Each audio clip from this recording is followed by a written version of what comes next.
Bueno, vamos a presentar el segundo panel del foro, que es Populismo y Fundamentalismo, un cóctel peligroso, con Marcelo Birmacher, que va a presentar Romina Belizán, que es miembro de nuestro staff de la Fundación. ¿Qué tal, Romina? ¿Cómo estás? Todo muy bien.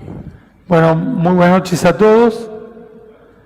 Mi disertación de hoy es una reflexión sobre el cóctel peligroso que se forjó particularmente a partir de la muerte del fiscal Nisman entre el populismo que veníamos arrastrando como mínimo desde el 2005 con aquel acto de cotillón anti-norteamericano que se le organizó a Chávez en Mar del Plata,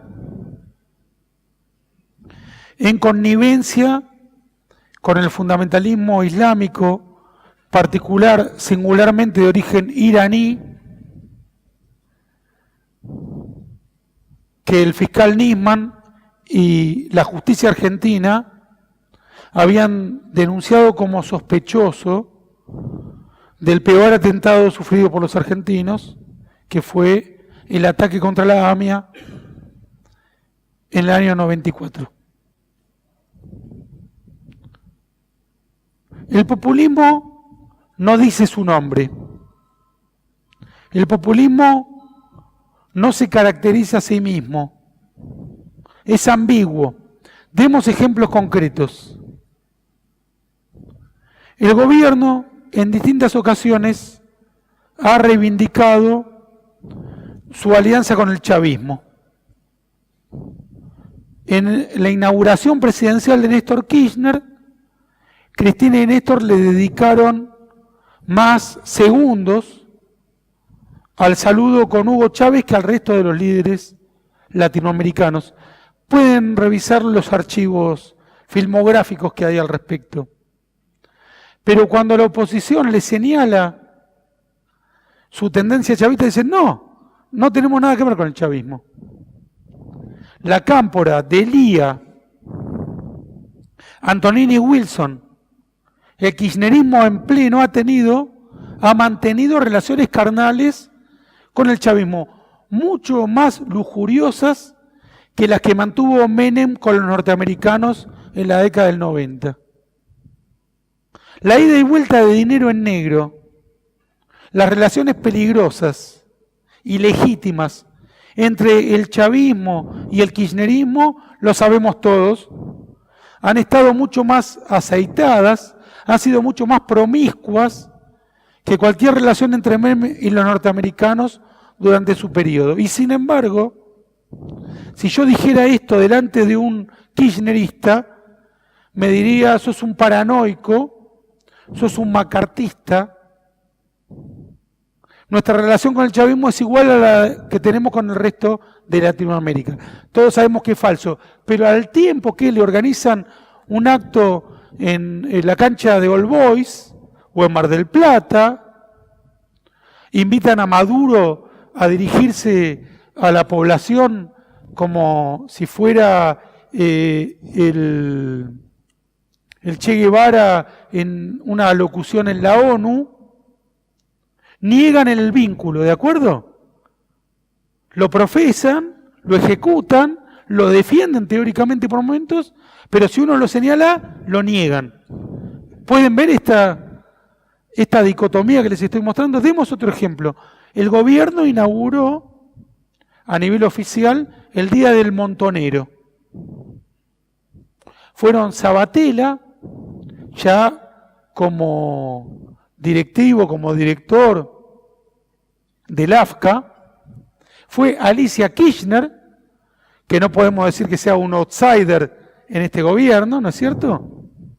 Distintos funcionarios del ámbito gubernamental a homenajear a la agrupación que tenía entre sus dirigentes al que va a ser ahora el suegro de la hija de la presidenta. ¿Hasta ahí estamos de acuerdo? Inauguraron a nivel oficial el Día del Montonero. Aníbal Fernández, que tampoco es un outsider del gobierno, dijo de los montoneros, son unos tipos de puta madre. Eso es elogioso. Pero si uno, tomando sus declaraciones y actos, señala, pero ustedes entonces simpatizan con los montoneros. No, macartista, paranoico, no tenemos nada que ver con los montoneros. Ejecutan, opinan, escriben y al mismo tiempo niegan lo que ellos mismos dicen. Borran con el codo lo que escriben con el codo. Es enloquecedor, es desconcertante, es populismo. No tiene lógica, no tiene secuencia. Memorándum con Irán. Timerman dice, firmamos el memorándum con Irán porque no podíamos traer a los iraníes a la Argentina. Entonces hicimos lo más que podíamos para avanzar en la causa. Lo hicimos porque confiábamos. Verbo literal. No lo estoy interpretando. Confiábamos en Nisman, dijo Timerman. Firmamos el memorándum con Irán. Perdonen mi elocuencia, mi euforia. Perdónenla, por favor. Porque me pone nervioso la irracionalidad. Confiábamos en Timerman. Perdón, en Nisman, dice Timerman. A los 2 segundos dice, era un agente de la CIA. ¿Cómo? ¿Me decís que firmaste el memorándum con Irán? Porque confiabas en él. Y como no podías traer a los sospechosos, firmaste un memorándum para poder indagarlos, no juzgarlos. Porque la Corte Argentina no puede juzgar en Irán. Indagarlos. Una comisión de la verdad, sin consecuencias. Un diálogo, sin consecuencias judiciales. Y a los 2 segundos dice, no, firmé el memorándum porque Nisman era un peón de la CIA. La acusación contra Irán era totalmente falsa. Firmé el memorándum como un modo de diluir esa acusación falsa provocada por la CIA. ¿Se entiende lo que digo?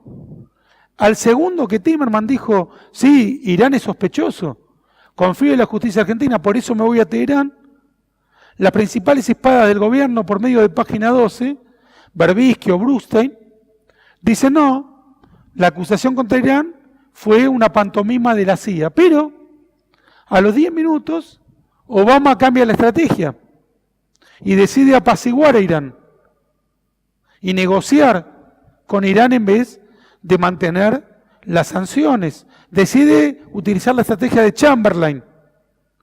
Vamos a apaciguar a Hitler. Vamos a apaciguar a Khamenei. Entonces, inmediatamente el gobierno pasa a decir, no, nosotros estamos a favor de la CIA. La CIA es Obama, no es como acá, que la CIDE tiene supuestamente una actitud independiente. La CIA responde al poder electo norteamericano. Entonces ahora la CIA ya es aliada del gobierno, incluso desde el IA.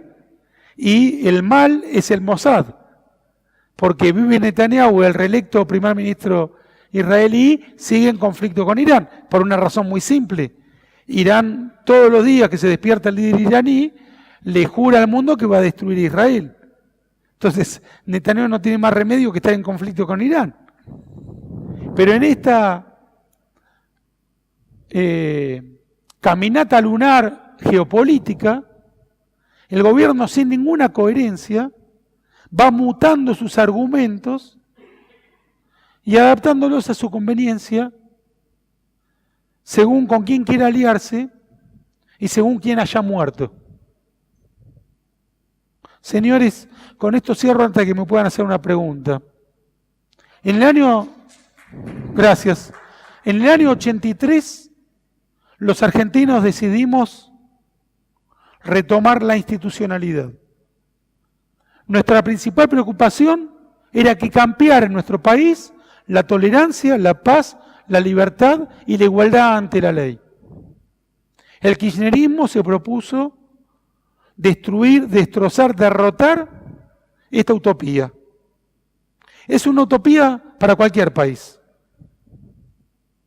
Que campee, que escampe, la igualdad jurídica, la libertad, la tolerancia, la paz.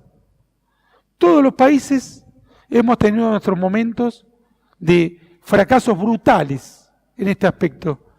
La democracia más exitosa del planeta, la primera, la que defendió las libertades contra las peores amenazas, los nazis y los comunistas, los norteamericanos también tuvieron su caos cuando oprimían a las personas de piel negra en los años 60, cuando mataron a Kennedy y un mafioso mató al sospechoso de haberlo matado y el mismo mafioso fue asesinado a su vez. La diferencia es que el gobierno kirchnerista ha tenido una actitud sistemática, consciente, buscada de destruir la utopía que reiniciamos en el año 83. Han manipulado toda información referida a la muerte del fiscal Nisman. Han mentido de un modo desatado, pero lo que quería cerrar antes de la pregunta es, para avanzar en las democracias inauguradas por Raúl Alfonsín para todo el continente en los años 80, incluso para juzgar a los militares, hizo falta una alianza con Norteamérica. No era viable el proceso democrático latinoamericano sin la alianza con nuestro vecino continental, Norteamérica. Hubo una decisión activa norteamericana de favorecer el retorno a la democracia de cada uno de nuestros países, desde la inauguración alfonsinista, pasando por el triunfo de la democracia en Chile, en Paraguay, en Brasil. Fue Jimmy Carter, no Brezhnev, el que le exigió a la dictadura argentina que abandonara su metodología criminal. Las condenas en la ONU contra Videla provenían de Kirkpatrick, no de los embajadores soviéticos en la ONU. No sé si ustedes serán tan avanzados en edad como yo para recordarlo. Pero a partir del triunfo de Jimmy Carter, los problemas que tuvo la dictadura a nivel internacional, diplomático, fueron con Estados Unidos, no con el bloque soviético. Pero lo que quiero cerrar es que para imponer el autoritarismo en Argentina, los kirchneristas, porque no se le puede achacar a Néstor, se aliaron con Irán. Inicialmente hicieron la pantomima del antinorteamericanismo. Le organizaron el cotillón a Chávez en Mar del Plata, le abrieron el maletín diplomático, le abrió Timerman con su propio alicate y equipararon a los fondos buitres con la bandera de las barras y las estrellas, con grandes carteles. Pero no para liberarnos de nada, sino para imprimir el autoritarismo en nuestro país. ¿Y quién puede traer el autoritarismo a Latinoamérica? Y ya lo ha logrado con creces en Venezuela. ¿Dónde está la pata internacional en Venezuela? ¿Cuál es el sustento? Lo que en su momento fue la Unión Soviética en Cuba, es Irán en Venezuela, es Irán en Ecuador, es Irán en Bolivia. Recordemos que uno de los requeridos por la justicia argentina, no por Birmacher, no por la oposición, por la justicia argentina, a través de Interpol, para ser entregado a nuestros estrados, visitó Bolivia. El kirchnerismo le avisó a Evo Morales que ese ministro de Defensa iraní era requerido por Interpol para ser entregado a la Argentina, acusado del peor atentado que haya sufrido nuestro país en toda su historia. Y Evo Morales le dijo, andate.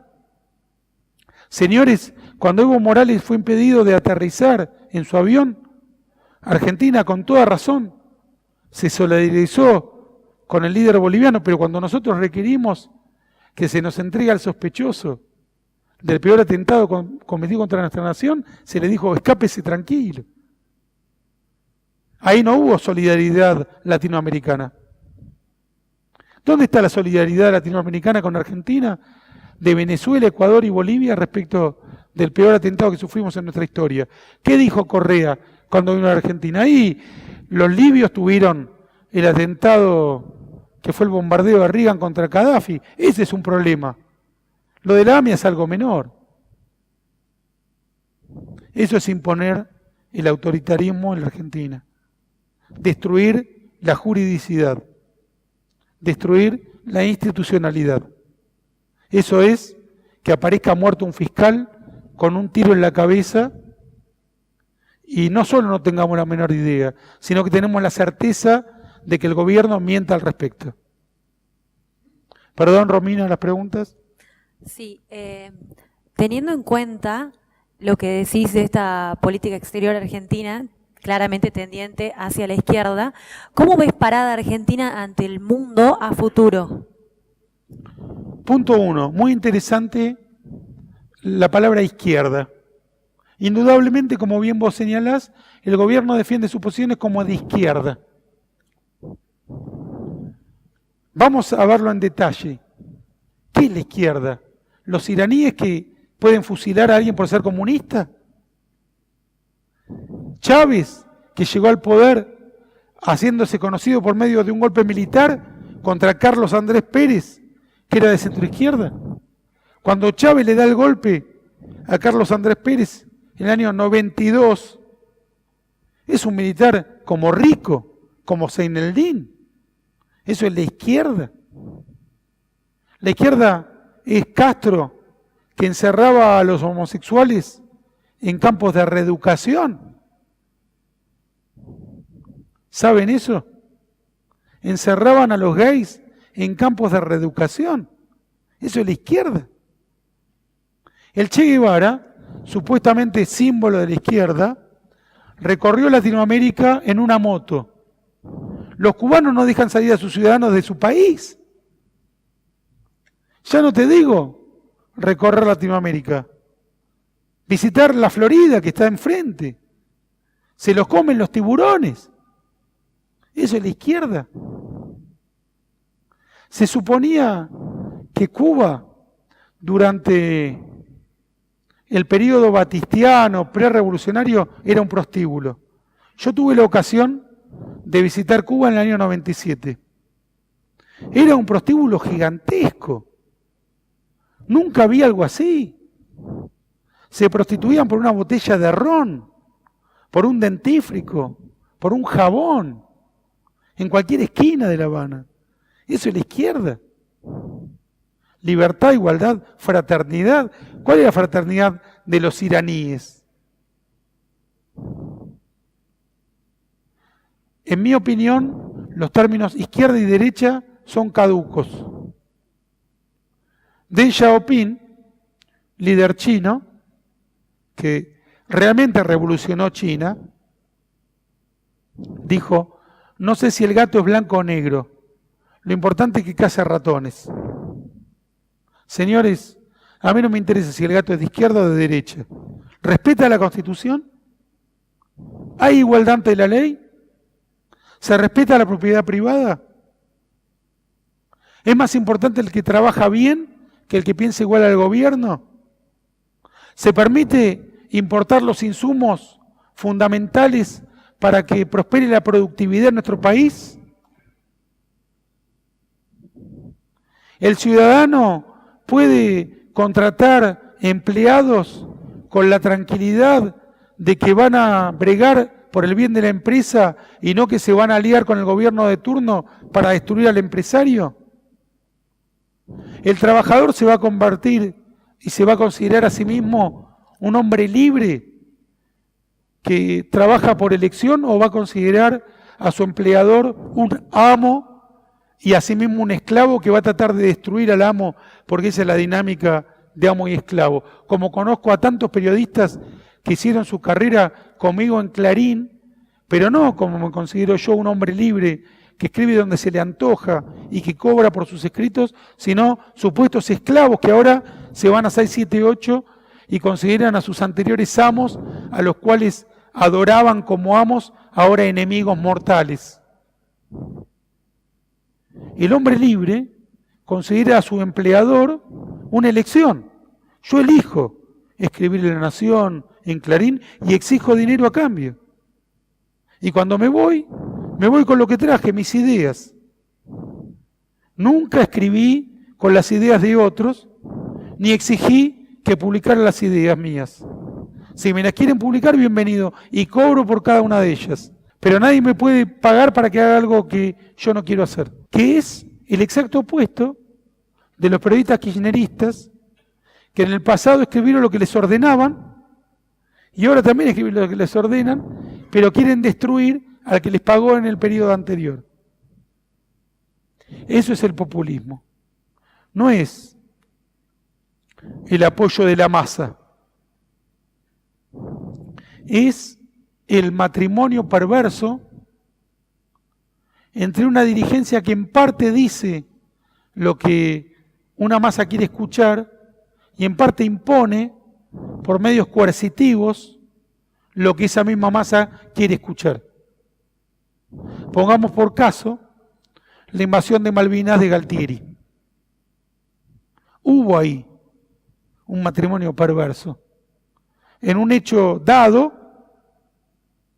no había discusión ni posibilidad de optar al respecto, pero que tuvo eco en un nacionalismo chabacano y finalmente completamente antinacional. En el eco de Clarín miente, hay también parte de ese, el que no salta es un holandés. Somos todos parte de una secta numerosa, completamente convencida y cubierta bajo techo de una ideología comprensiva en el sentido de que nos contiene. Pero también hay una imposición del gobierno. Tienen que decir esto. Ahí está el populismo. Cuando la coerción y la sumisión se reúnen. El populismo no se impone por medio de la fuerza de las armas. Es mucho más sutil. Se va infiltrando en la población con una mezcla de coerción. El que habla distinto le mando la FIP. El que habla a favor le pago el pancho y la coca. El que habla a favor le doy un puestito. El que habla en contra que se olvide de tener un puesto en el Estado. Y a la vez tener buen oído para ver qué quiere la masa saltarina. Es Malvinas en un momento, en otro momento es hablar en contra de Estados Unidos, en otro momento puede ser aliarme con un futbolista de moda, pero no tiene racionalidad, como antes les expresé. Los argumentos son contradictorios entre sí. Pueden decir, por ejemplo, nos desendeudamos como nunca antes, que es pagar, ¿no es cierto, José Luis? Han pagado fortunas y al mismo tiempo decir no vamos a pagar nada. Y los mismos individuos aplauden una y otra declaración. La misma declaración. O vamos a nuestro enemigo, aplauden. O vamos a nuestro mejor amigo, aplauden. Ya el gesto, el tono de voz, la figura, reemplaza los argumentos. Reemplaza la racionalidad. Cierro con esto. Yo creo que el kirchnerismo no tiene ninguna relación con el nazismo y muy leve con el estalinismo. Muy leve con el estalinismo porque yo compararía la técnica discursiva con la de Alemania del Este o Bulgaria o Rumania de los Ceausescu, que no tenía comparación en su nivel de muertos y de persecución con Stalin. En esa comparación, aclarándola, quiero referir una anécdota de Goebbels, del ministro de propaganda nazi. En un discurso que da cuando están fracasando respecto a la Unión Soviética, les pregunta a los miles que lo están escuchando en el Sportplatz, el Palacio de los Deportes del Tercer Reich, ¿quieren la guerra total? Sí. ¿Quieren la guerra total? Sí. ¿Quieren morir todos por el... Sí. ¿Por qué querés la guerra total? ¿Qué sentido tiene? Y anota en su diario privado, si les hubiera dicho que se tiren del edificio Columbus, se hubieran tirado también. ¡Qué idiotas! Dice. Llega un punto de la dinámica donde se salta, se celebra y se grita por cualquier cosa. Ese es el apogeo del populismo, perdón.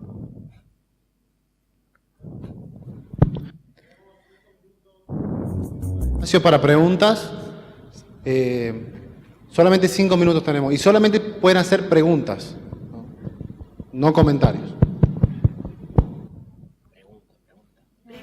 Pregunta. Bueno, tenía varias preguntas, pero una puntualmente en relación al populismo. Usted habla de Irán como el gestor de alguna manera y a pesar de entender la relación que hay en todo esto, ¿cuál supone usted que es, ya sea el interés geopolítico o económico que tiene Irán para asociarse con países latinoamericanos? Irán tiene como principal enemigo a Estados Unidos. En un sentido religioso, lo denomina desde el triunfo de la Ayatollah Khomeini en el 79, el Gran Satán. El Gran Satán. El Ayatollah Khomeini denomina a Estados Unidos el Gran Satán. Y le pelea la hegemonía mundial. Hoy día el enemigo en cuanto a quién va a hegemonizar el poder del mundo es Irán respecto a Estados Unidos. No lo es Rusia, no lo es China. China y Rusia pueden convivir perfectamente con Estados Unidos. El rival geopolítico de Estados Unidos es Irán. Rusia y China están dispuestos a la convivencia. No son incompatibles. No son incompatibles. Y Estados Unidos no es incompatible con Irán. Irán es incompatible con Estados Unidos. No puede soportar la existencia de un sistema democrático vecino mundialmente, por lejos que esté, con el triunfo del fundamentalismo islámico.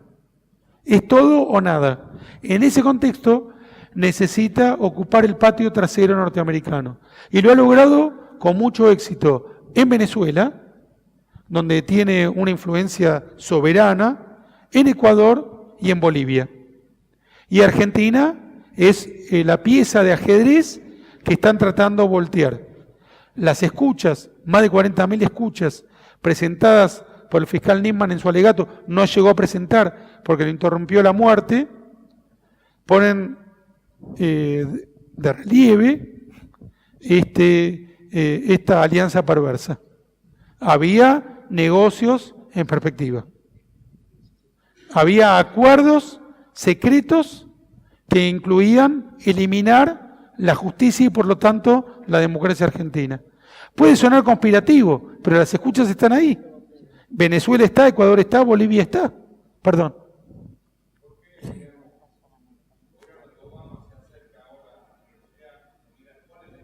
No es la primera vez. A Roosevelt, entre el 38 y el 41 recién, cuando ya Inglaterra llevaba sola sobre sus hombros el peso de la defensa de la libertad en el mundo, y si me perdonan la ingenuidad, yo creo que la lucha de Churchill contra el nazismo fue la lucha por la libertad en el mundo, y nada más que la lucha por la libertad en el mundo. Entregó el Imperio Británico y perdió las elecciones. El propio Churchill, en su lucha por la libertad, no era querer mantener el poder de Inglaterra, sino la libertad. Inglaterra pierde su poder en la lucha contra Hitler, pero incluso en esas circunstancias no fue hasta el 41, en el ataque a Pearl Harbor, que Roosevelt finalmente decide sumarse a la epopeya de Churchill. No es la primera vez que Norteamérica duda en cuanto a cómo va a sostener esa libertad que inauguraron en 1776. Han tenido actitudes apaciguadoras. Obama, en mi opinión, vuelve a repetir el error de Chamberlain en este momento. no tan patética y de manera tan crasa, pero se acerca a esa idea. Se puede negociar con el fundamentalismo iraní. Podemos encontrar un status quo. Y yo pienso que se podía encontrar un status quo con los soviéticos. Se podía encontrar un status quo con Castro. Se puede encontrar un status quo, se podía con los nicaragüenses. No con Hezbolá, no con Hamas, no con Al-Qaeda, no con el EI o ISIS y no con Irán. Porque no pueden convivir con las democracias. No aspiran a una esfera de influencia, aspiran al mundo. Obama, en mi opinión, se está equivocando. La oscilación económica del precio del petróleo siempre ha sido muchísimo más aleatoria y vaporosa y azarosa que el avance del fundamentalismo islámico desde el 79 hasta hoy.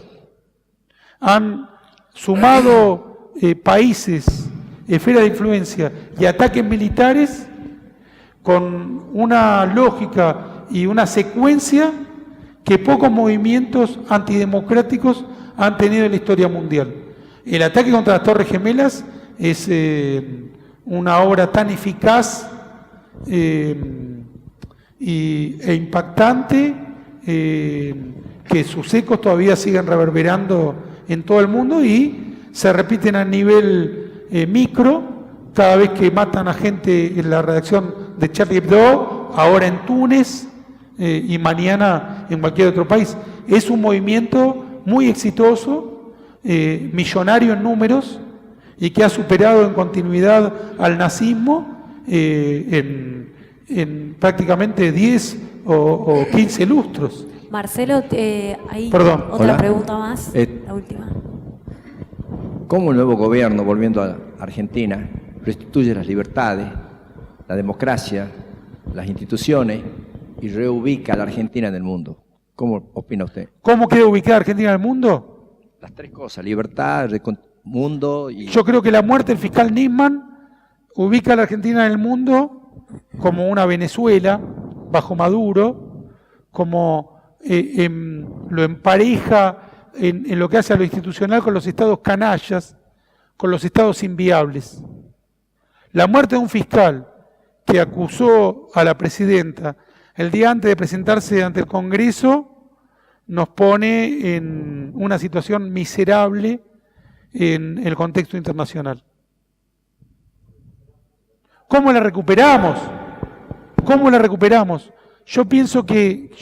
perdón, no entendí la pregunta. Yo pienso que todavía mantenemos el recurso electoral como uno de los valores de nuestra democracia. El recurso electoral no es la garantía de la democracia, es el sine qua non, es decir, sin eso no hay democracia, pero con eso no alcanza. No alcanza con elegir el gobierno. Además, después de electo, el gobierno tiene que respetar a las minorías y a la Constitución, cosa que no está ocurriendo ahora. Pero todavía mantenemos el recurso electoral. Y mientras mantengamos el recurso electoral, los problemas que estamos sufriendo no son terminales, son musculares. Nos podemos recuperar rápidamente. Sí, el gobierno que viene pone en primera línea de interés el respeto a las minorías, el respeto a la institucionalidad, el respeto a la libertad y el respeto a la ley. Si pone esos valores como primordiales, antes incluso que lo que hablábamos con José Luis, antes que el cepo al dólar, si se termina con el cepo a la ley, si se permite el libre acceso a la ley antes que el libre acceso al dólar, y para eso no necesitamos grajeas ni dosificación. Eso sí se puede dar de un día para otro. El libre acceso a la ley, el libre acceso a la justicia, el libre acceso a la verdad. Puede parecer ingenuo, pueril, pero yo estoy convencido de que ese es el camino a la recuperación económica y a nuestro lugar en el concierto de las naciones. Eso nos recuperamos de un día para otro. Más rápido que con la devaluación del 2003.